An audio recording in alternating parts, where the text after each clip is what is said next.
Ça y est, on y est arrivé.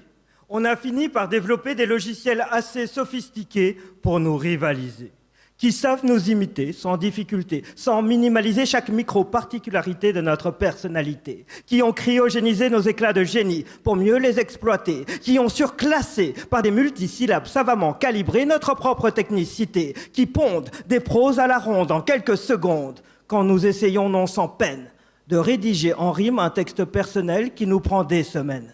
Dès lors, à quoi bon se faire du mal à se taper la tête sur une table en granit jusqu'à trouver enfin un thème original, une approche inédite, quand on sait qu'on a accès à l'excès à ce procédé qui peut générer 1000 idées. Pourquoi militer, en faire toute une maladie, se remettre en question pendant une décennie à se demander si ce qu'on écrit peut être légitime dans le milieu de la poésie quand il suffit à n'importe qui de 3 mots-clés et un clic pour composer toute une symphonie lyrique en gaélique.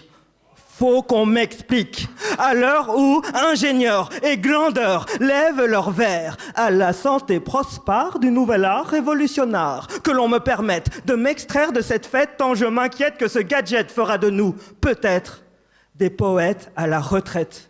Certes, par mes spéculations, j'ouvre une brèche, et au fond, j'en sais rien.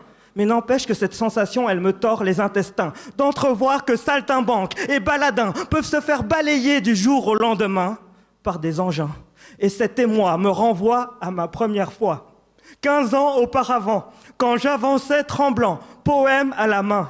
De ma chaise à la scène, ma silhouette de gamin n'avait en tête que ce refrain, rebrousser chemin, tourner le dos à mon destin. Et pourtant, à la fois hésitant et maladroit, j'y suis allé.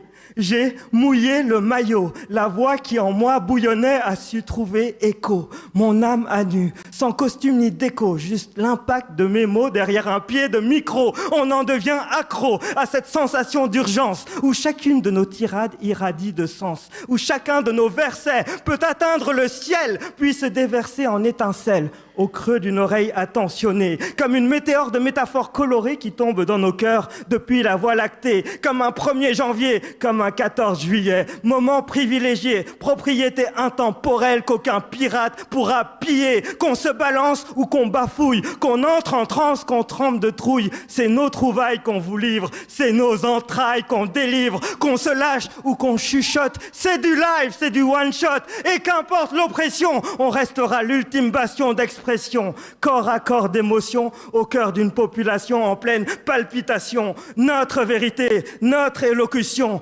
notre moment privilégié. Propriété intemporelle qu'aucun pirate pourra piller, car nous sommes ce qui nous anime d'intelligence artificielle.